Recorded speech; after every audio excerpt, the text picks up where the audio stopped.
Hello, everyone. Welcome to the fifth episode of the Tuesday Night Podcast. My name is SBJ. I'm your host, and we have a fuller cast today than normal. Going around the digital table here, we have Sean. Hey, how's it going? Good. How are you, man? Good, doing well. Excited to be here. Sweet. I felt like I needed to answer that. We also have Alan. Hey, that's me. Alan's here. Alan, are you also good?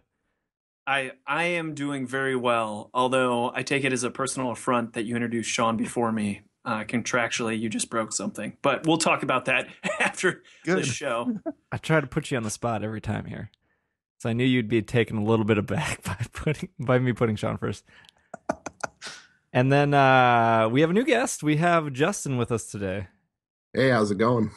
Our listeners cannot respond to you, but before we get into things, we have a pretty cool show for you guys today. We're going to do our table talk of what we've been playing. Then we're going to talk about like more hardcore games focused on more strategy than luck. We'll get more to that later. And then we're going to end the show with interaction satisfaction. We got some emails and some comments from you guys on past episodes. So that's the rundown of our show today. But before we get into that, why is Justin here? That's a great question. Yeah, why am I here? Because you guys have a little bit of personal history, right? Yeah, Justin and SBJ. We do. We Yes, we do. do. What is your guys' relationship to Justin, or if Justin wants to answer that? I played the fifth. I'll let them go for it. I have no clue. Justin, I remember Justin from, was it Gen Con 2013? Or is it The first 2012? year you guys, First year we 2012, I did, think, the first year you guys did 2 rooms. as Don, who maybe will be on our show someday, let's say the incident. And you brought rum chata, which is like this like rum-based rice drink, right? No. Yeah, it's made like 10 minutes from my house, and it's like the best thing ever. You know, if you like alcohol, I would definitely try it. It's good. And so, Justin kind of shoved it down my face, and that's how we became friends. And from my understanding, Bribed him with alcohol. Justin does a lot of running your guys' events and running the booth and stuff like that too. Running is a strong word. Being present while those things happen is, I think, a better description. It's better, yeah. Justin's a really great salesman. He sold a lot at Gen Con this year, which was really awesome. Awesome. Funny that I know Justin because of, well, Justin, have we seen each other at every Gen Con, or was it mostly the last Gen Con we saw each other more? I think we saw each other last year as well. Okay. I definitely remember running into Arena at some point. Yeah. So Justin and I actually live pretty close to each other. We're both from Milwaukee, and before I knew that you were doing stuff with Tuesday Night Games, we used to play a lot of Pokemon TCG together. Yes, we did. Yeah. Back in the good old days. And then I think you fell out way before I did. Yeah, I mean, it's like a 40-minute drive to meet for the board game barrister, so like it was like, it's not worth it. Now, I was listening to still- SBJ's other podcast recently, and SBJ, you said you were in the top 10 players in Wisconsin at one point? Yeah, for like 2 years straight. Justin, were you in the top 10 players in Wisconsin? I for 2 years don't straight? think I had a ranking ever. No, You were above I don't ranking. think I was. Like a legend or an icon? Yeah, I was better than being ranked. That's what really ended Justin and I's friendship at the time. Competitive rivalry? Right. Really, you fell out the TCG. I didn't really see you again, and then I kept playing.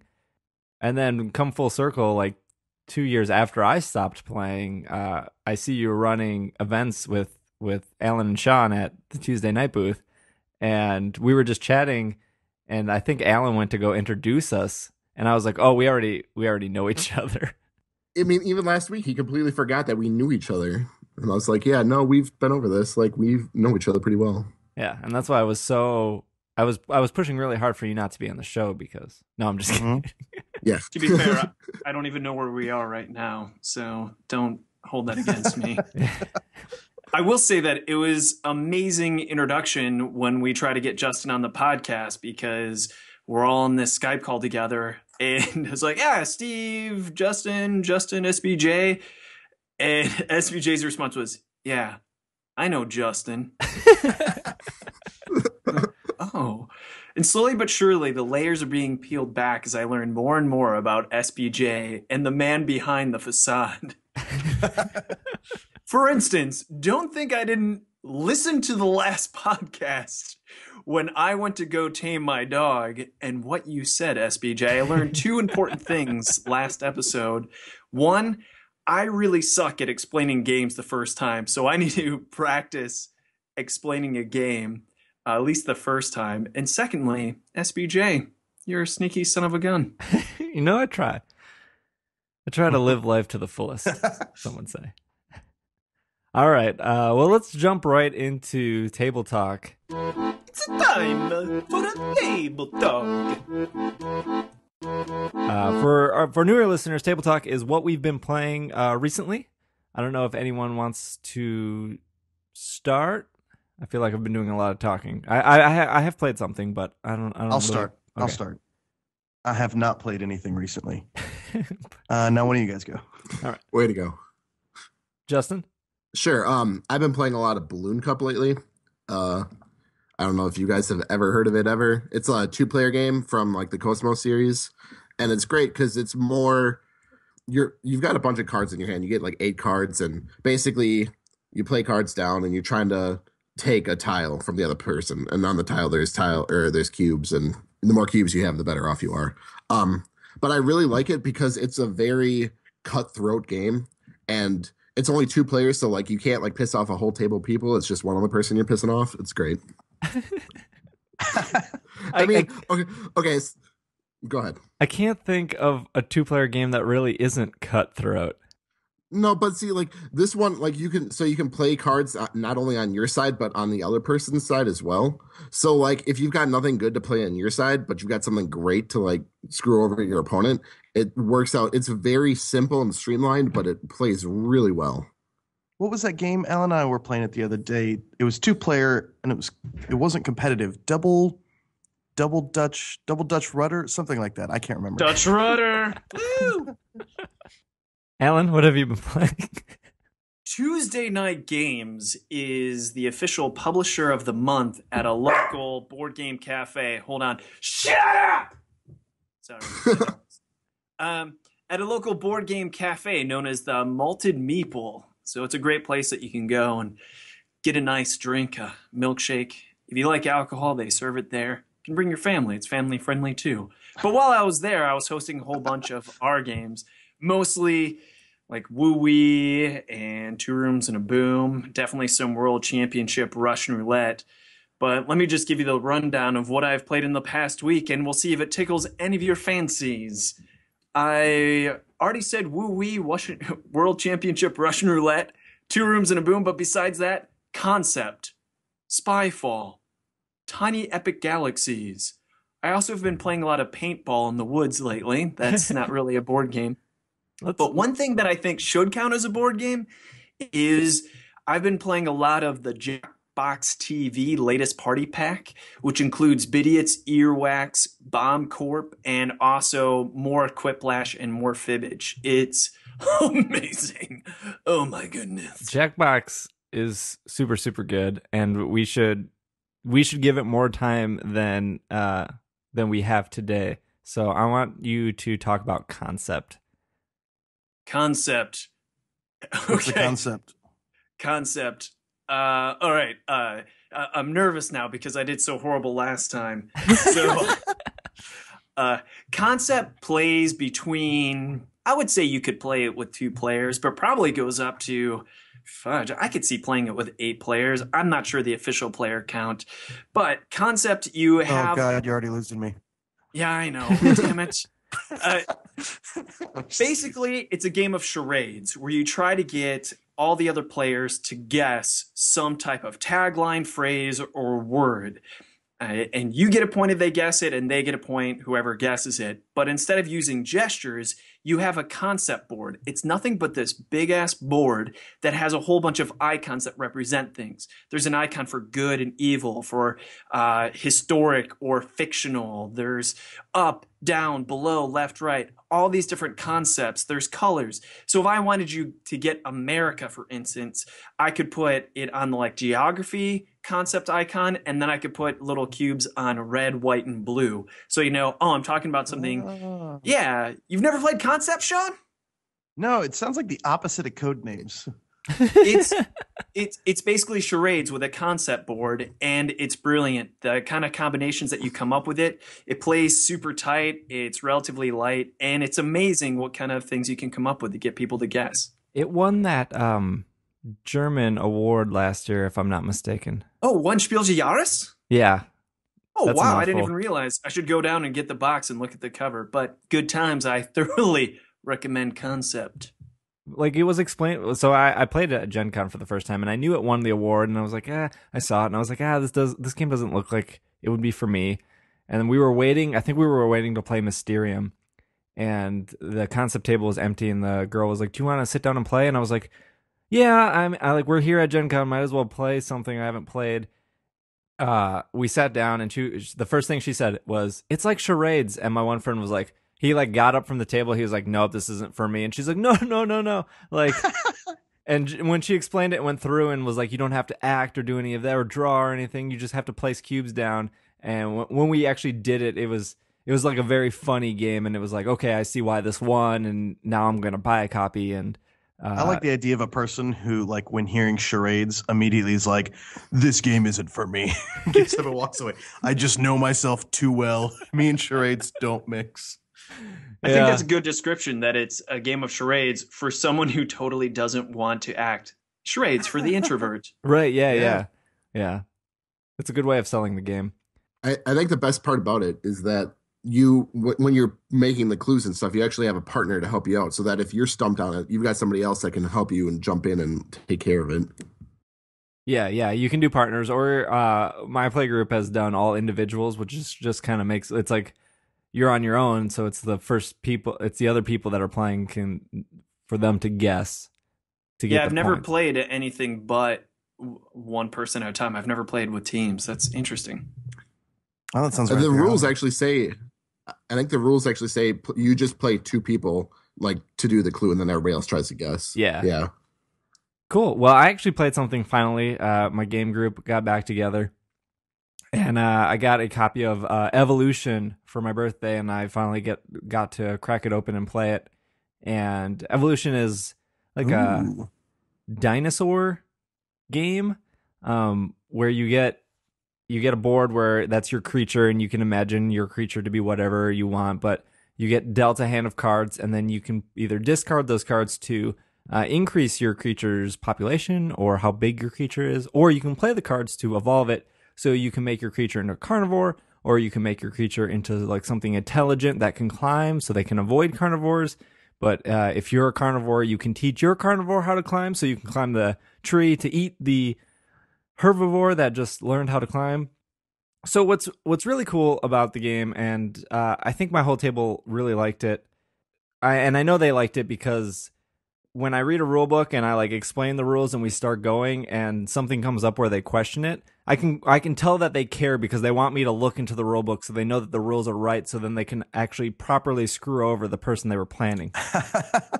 It's just nice to know they're paying attention. So that's how I could tell they liked it. But it's interesting because one person went the carnivore route like right away. Was like, I'm going to turn my guy into a carnivore. I'm going to start eating you guys. And within the next round, everyone besides him went super defensive, and his carnivore was stuck like dying because it couldn't actually eat anyone else, because everyone just focused on their defense and like building up their population and making their creatures bigger to make sure they didn't get eaten. Yeah, so it was like really interesting of not only are you evolving your creatures, but everyone's play style evolves based on what other people are doing at the table, which I think is really cool. What do they call that? Emergent. It's kind of like emergent gameplay. Yeah. Like we all react to each other and change our styles. That sounds really cool. Yeah, it's really cool. It's super simple to teach, and it kind of makes me want to go out and grab the expansion. The expansion just came out, I think, last month, and it adds flying creatures, which adds just another layer of complexity. But like you can learn the game in like 2 rounds or even shorter than that. It's that simple. So I feel like now that my play group has that down, that we could probably play like another 1 or 2 times before they're like, all right, let's add that flight expansion. So That was really exciting. Call me when they SBJ. add the creatures with the laser eyes. Right? Yeah. Like Smash Up. I got a pop quiz for you. How many dinosaur games can you guys name? I think off the top of my head, 2. Oh god. I think 2. And they are? Yeah. Rorosaurus? Evo. Oh, Rorosaurus. Yeah. And what's that new Green Couch game one? Jurassic Jurassic Attack, yeah. Does Rampage count? Is it the video game? No, like I think no, they call it. people- it's based Oh. on that though. They can't call it Rampage Yeah. anymore because of the legality of it. So now they have to call it The Terror That Came to Meeple City. So it's no longer known as Rampage. That's a terrible title. It's really Yeah. bad. My box still says Rampage. They're not going to change my box, so we're good. The interesting thing is I thought they just had the license for that. That's crazy. that is incorrect because the correct answer was Dizzy Dizzy Dinosaur, which is the best of all tabletop dinosaur themed games. You of asked how all much. time. I know. And the answer is I only need to know one. That's a choice. Dizzy Dizzy Dinosaur, because I even remember the theme song. Dizzy Dizzy Dinosaur, you better watch out, I'll knock you out. Dizzy Dizzy. You guys don't, am I alone? Does anyone remember Dizzy Dizzy Dinosaur? Dizzy, dizzy dinosaur. Yeah, he's a silly beast, to say the least. He got me, he got you, not me. Dizzy, dizzy dinosaur. Be lucky and smart, or it's back to start. Dizzy, dizzy dinosaur. Turns and spins till someone wins. Yeah, dizzy, dizzy dinosaur from Preston. Fireball Island type games. Yeah, it was right with Fireball Island. Was it like the Gator Golf? Whoa, you're so gosh darn young. SPJ Gator Golf is so new compared to Fireball Island. How old are you, SBJ? I'm 27. Yeah, that's I'm what not that talking about. young. Gator Golf was the best, though. You're young enough to have played the Pokemon TCG competitively. No, there's a lot. The players of the Pokemon TCG are definitely way older than me. I would say there was people in their 30s easily. Yeah, there's okay, this is a whole another podcast discussion, but there are Poke dads who play the TCG, and they just play because their kids are playing, and they don't care enough to win, but they care enough not to lose. So they so for somebody who like me who like spends a lot of time and like they don't play test or anything, they're like walls that just stop your progress of actually getting to top cut, because they just know enough that the game is lucky enough that they can actually beat you. Sound a little bitter. Yeah, speaking of luck, we're gonna switch gears here to games that are not so lucky. I thought that the first 4 episodes of the podcast have kind of focused on party games and lighter games like King of Tokyo and stuff, but I wanted to ask you guys what games you really like that involve more skill than luck.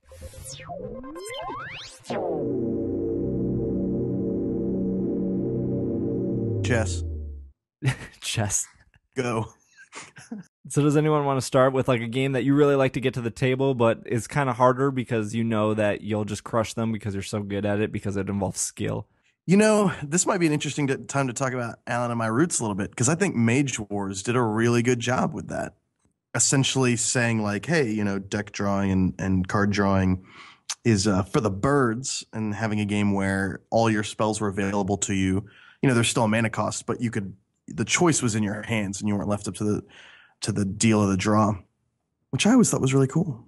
Yeah, I'll contribute to that. The topic of luck versus strategy is a very rich one, often talked about in the world of game designing, because pure luck is Candyland and pure strategy is chess. And you need to have both typically in order to have a fun game, because chess is too intimidating, because it's almost like getting into a hand-to-hand fisticuffs fight, because if I beat you, it's basically saying, yeah, there was no luck involved there, baby. I'm just better than you at chess. But with Candyland, you can just be like, just drew nothing but purple all day. Where the hell is the red when I needed it? So that you need this balance. So even with Mage Wars, it's definitely more strategy. That's one of my favorite one-on-one, very competitive type of games. But you still roll a die for damage. For damage, yeah. Yeah, dice. Yeah, there's a lot of them. So even you could have an awesome spell and you can totally fumble it but it's only a slight element to it. There's totally a lot of strategy. That was a really good call, Sean. I will share that answer with you. Well, I feel like they did a good job, Brian Pope and Ben Pope and all the guys over there at balancing and really trying to find that nice tension point to where, like the winds of fate and fortune and battle or whatever are all still there, while feeling like you could create a plan and execute that plan.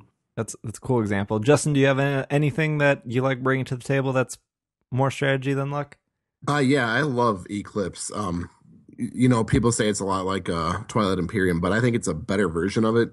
It's way more streamlined, and there is still there's a whole bunch of balancing. Like there's a whole bunch of different races that are available, but none of them feel way more overpowered than the other, but they all play very uniquely. Like there's one race that just starts off with way more money than everybody else, but they're like really bad at tech.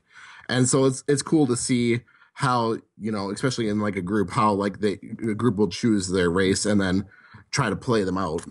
Do you have a tough time bringing that to the table? Oh yeah, absolutely. I mean, because given the chance to play a 3-hour game or like a 30-minute game, they're like, oh yeah, let's play the 30-minute game because then we could play like 5 rounds of it. Yeah. I wish I could have picked my race. Man, I would love to play Eclipse with you sometime, Justin. I remember We should our totally play Eclipse Eclipse. story. You remember, Sean, when we first saw Eclipse, it was Oh, yeah. at Gen Con, Mhm. and one of our friends opened up Eclipse and it had so many pieces to it. I said, yeah, I'll never play that game. There's way too many little pieces. It looks so ugly. And I also like how you say Eclipse. Very cool. As opposed to, Eclipse? okay, whatever. I'm from Wisconsin. I'm allowed to. Half Wisconsin on this podcast today, so It's unfortunate. The game that came to mind when I thought of this topic, and probably one of my favorite games, is Power Grid. I don't know if any of you have played it. I have a real Yes. hard time with games like that. Do you? What is it? Is it the 'Cause, like- math or is it like the bidding?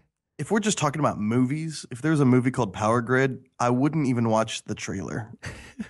Somebody would have to be like, "No, Quentin Tarantino made that movie," like to get me interested in it. Oh man, Not just I'm a That'd be a good big movie. theme baby, and so like it's hard to get me interested in a game like London or something like that. yeah, Power Grid. I've probably played like 4 or 5 times, so not terribly often. But man, when I get it to the table, it's like 3 hours of I can't focus on anything else but the game, and that probably says a lot about the game. So for our listeners, Power Grid it's like Monopoly, but with 0 luck.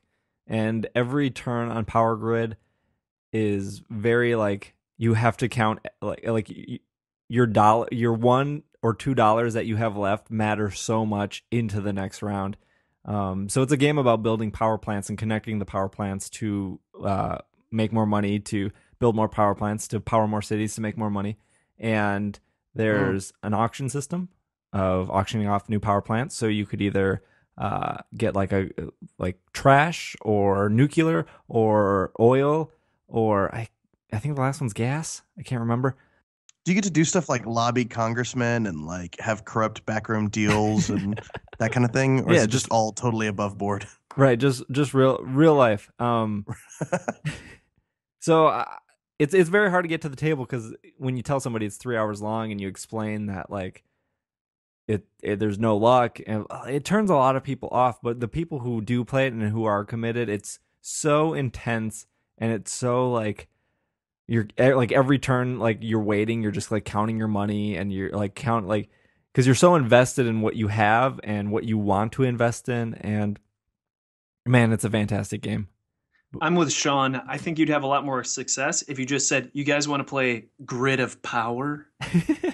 Yeah, Power Grid just got The biggest complaint that Does change a lot for me. like a reprint, and it's still pretty Euro looking. Like it's real bland still. the biggest complaint I've heard about that game is people hate the math in it. And like it's not like it's like you're doing like long division or anything. It's just simple math, but there's just so much of it. Right, yeah, that people because- they're like, You're calculating how much money your plants are bringing in, and then if you calculate that wrong, it's going to ruin your calculations for how much you can buy the next round. And then if you do, if any of those numbers are off, it just throws off your whole turn. So I think it's not that it's complicated math. It's just the math has to be Stressful. precise. Mm. Boats and roads. I've never played it. Is that good? No. We'll never play that. It seems like a game really up my alley too. That game could be a New Testament of the Bible, and I wouldn't play it. And he's like, yeah, and in the third major section, it's a board game. Anyway, Let's move into some interaction satisfaction. Howdy. It's time for interaction satisfaction. Shoot us your emails, your comments, or your questions. We'll do our best to answer them. ooh, I like that sound. That's Yeah, we got a bit. So if you guys have any questions for the podcast that you want us to tackle, you can email us at podcast@tuesdaynightgames.com, and we'll be able to answer those questions on the show, board game related or not. I think Alan has some feedback. I have 2 questions here from the podcast email. Alan, do you want to start off? Sure, because I have about 5, so I'll do 2, then pass it to you, pass it back to me. Yeah, so this one's really quick. On Facebook, Solomon Kin contacted me, and he just suggested that anytime I mention my wife, I need to say it Borat style. My wife. So, Thank you for that advice from 5 years ago. yeah, thanks, Solomon. Way to keep up with the Solomon. times. But this one was an interesting one. This is on Twitter to me from @WatchingTheSync. And this is in regard to, I believe, episode 3. He said, don't say sexual preference when you mean sexual orientation. And he followed that up with another tweet that says, my sexual orientation is gay, which means I love banging dudes. But he has a point. And I said, oh, sorry, I know better. And I didn't even realize I was using sexual preference instead of sexual orientation. But here's the difference. For those that don't know, sexual preference, some feel insinuates that there's choice involved, and that's a debate where people say that you get to choose your sexual orientation. So sexual preferences, I think I prefer vanilla today. I think I prefer sodomy today. It's this idea. But so my bad. I'll do my best to use sexual orientation because I'm supposed to be on top of those things. Hoo-yah! What do you got for us, SBJ? I got an email from Logan. He goes, hey guys, I'm really enjoying the show. My main question is, how the heck do I get any of the games you guys talk about? The ones that sounded really interesting were all sold out. Maybe you could mention if the games are headed for a reprint or if I should just give up hope. Just give up hope. Ooh. Or Yeah. take a look on Board Game Geek in the market. I don't know what Yeah, Board Game Geek. If you're doing the we're market, talking about here. But the market is great, and also math trades are a great way to find old games that are out of print and have been out of print for forever. Just Math fair trades warning. are So one of- If you don't know Board Game Geek and you've gone onto it the first time, expect it to look like someone took a dump on your screen because it's really hard to navigate Yeah. at first. Yeah, I would recommend Amazon. Yeah, Amazon's good. I get a lot of my games from Cool Stuff Inc. I think they have good prices, Yeah. and for the most part, if a game is sold out, you can usually have it remind you that when it comes back in stock. that's right, you can. And they're pretty good. Yeah, they're really good at like reminding you as soon as it's back in stock. And they pay us $5 every time we mention them. That's right. Cool Stuff Inc., Cool Stuff Inc., Cool Stuff Inc. Logan had a follow-up question. He says, SBJ was about to explain what dragging a leg means, but Alan interrupted. What does dragging a leg mean? If you want to hear that, you've probably already heard it. We discussed that on episode 4, I believe. Was Yeah, it last week? yeah, that was the last episode. Yep. Last week, yeah. Yeah. Preston writes into the podcast, goes, hey, SBJ, Alan, and Sean. I heard about the sweet podcast while listening to It's Super Effective. That's my other podcast. It has quickly Synergy. It has quickly become one of my favorite shows. I have one question for you. On an earlier episode, you asked Steve what his Twitter handle was at Dragging a Leg. Something I've pondered myself frequently. Unfortunately, he has never explained this. I'm not sure if just SBJ is intentionally hiding the origins of his Twitter handle or it was just an oversight. I just wanted to let you know that I personally enjoyed the brief summary of the games that you guys are talking about, so Sean can suck it. Anyways, you guys are doing an amazing job. Keep up the good work. If you want to give a shout out to Preston in Salt Lake City, Utah, that would be cool. Peace. Well, there's Don't do it. Don't do it. Don't do it. No, just kidding. Do it. Don't give him. It's a trap. power. There's your shout out, man. Thank you for writing in. I did explain my Twitter handle last week. If you want Which to, I'm now realizing we shouldn't have, because I think we could have milked that for a lot yeah, more we listeners. probably to could have be really. engaged. I don't think I've ever explained it on my. The most interesting thing we've talked about on this podcast was your Twitter handle. I don't think I've ever explained it on my other podcast, but yeah, now you guys know what it means. It's not that exciting in retrospect. Alan, what do you got for us? Ben Canellis says, I love the elevator pitch descriptions of games, and the background music made me feel like I was in the elevator. So that's a compliment to SBJ with the background music of the elevator pitch. And that was our idea of splitting the difference of not describing games at all and going into too much detail is the idea of having, we have an elevator ride.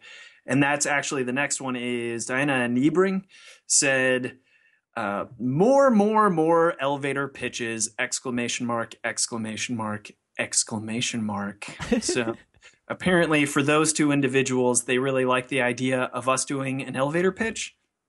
And I heard that there's another show, didn't know this show, but apparently there's some type of how it works show where they have to explain some scientific concept within a minute. So, I was told about that on Facebook Messenger by one of my friends, and he was wondering if I got the idea from that, but nope. Huh. No.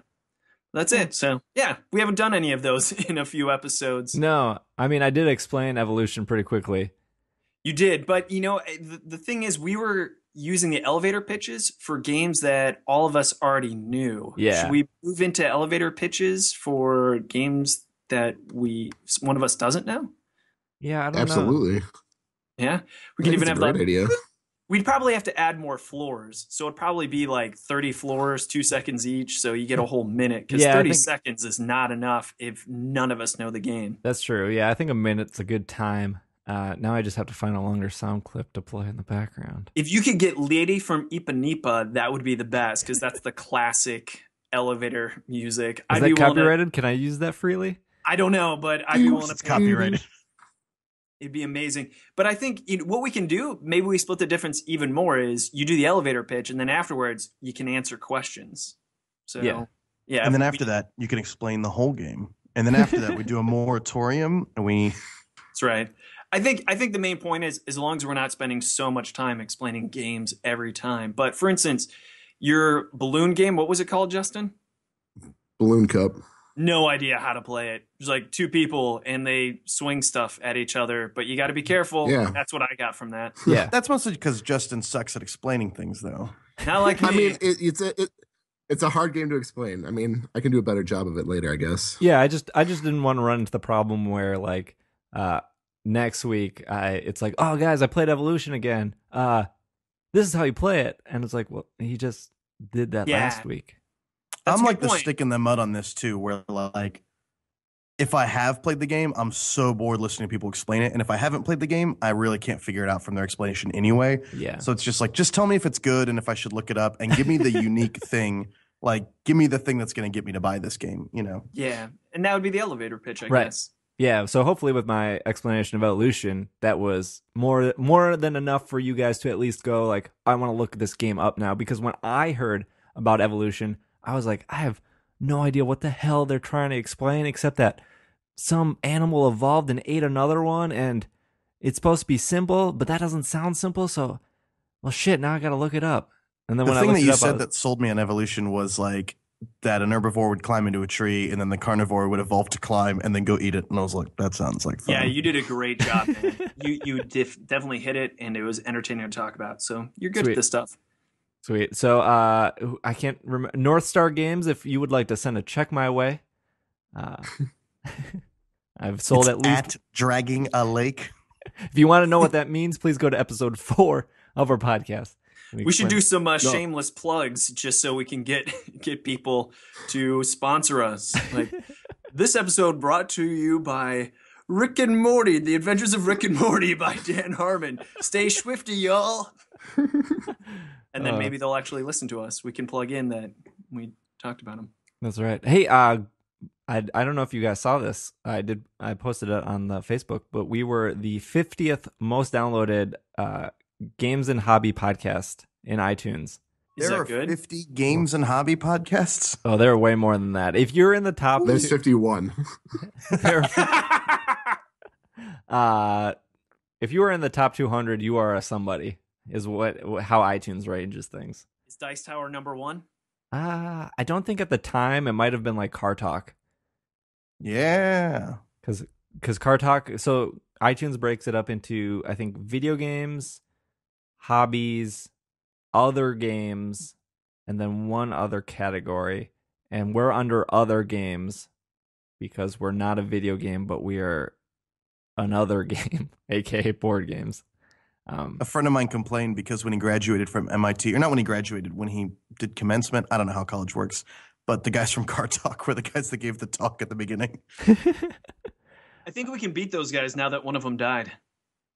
Yeah, I heard Car Talk is just like episodes from like 1997 to 2014 just played on The repeat. classics. And that They're- podcast is like always number one in games and hobbies. They're good. Yeah, I mean, I was legit upset when I heard that because I listened to it. It was a did- big thing for me growing when up. you yeah. listened to it, did you not realize that it was like from like 2011? No, they have an it was- episode every day. Like, It was current when I listened to it. Oh, okay. Because right now they just replay old episodes, but it still gets them to number one. Well, I think that's our show. Like I said, if you guys want to email us any questions, board game related or not, you can do that at podcast. I don't even know the own email. Podcast at TuesdayNightGames.com. Alan, where can our listeners find you? They can find me at Alan Girding, AlanGerding, DING, or at Alan Girding, same thing, and Facebook. Yeah, and also don't forget that this episode was brought to us by Nike Shoes. Nike, feel the difference in your feet. oof. Huh. That's you knocked that promo out of the park. Sean, where can our listeners find you? I'm just reading what they sent me. Oh, so yeah, I understandable. don't blame Good job, me. good job. Intern you. wrote that copy. You can find me at Sean McCoy, SeanMcCoy. You cannot find me on Facebook. Get your own friends. Very fair advice. Justin, where can our listeners find you? Oh man, we'll go with Twitter at Yougurt87, YOUGURT87. Awesome. And But where should they go to leave feedback? podcast at TuesdayNightGames.com? Yeah, cool. Sorry, did you already say that? I'm sorry. Edit that out. God damn it. Sean and Alan are letting me do something cool. So right now, for the month of October, if you leave us a review in iTunes, you have a chance to win a copy of 2 Rooms and a Boom. So pretty easy to enter. All you got to do is go over to iTunes, leave us a review, and then at the end of the month, I will randomly select somebody. I will read your name and your review, and you will win a copy. And one of those two, Sean or Alan, will send you the copy of 2 Rooms and a Boom. It's that easy to enter. Do something different the next Wait month. to give a copy of Terms of Doom to somebody who hates the show. Your chances go up the more stars you give us. And you can follow me on Twitter if you care to do so. It is at Dragging a Lake, the Twitter name that somehow has a following of its own. But this has been another episode of the Tuesday Night Podcast, and we are Finished.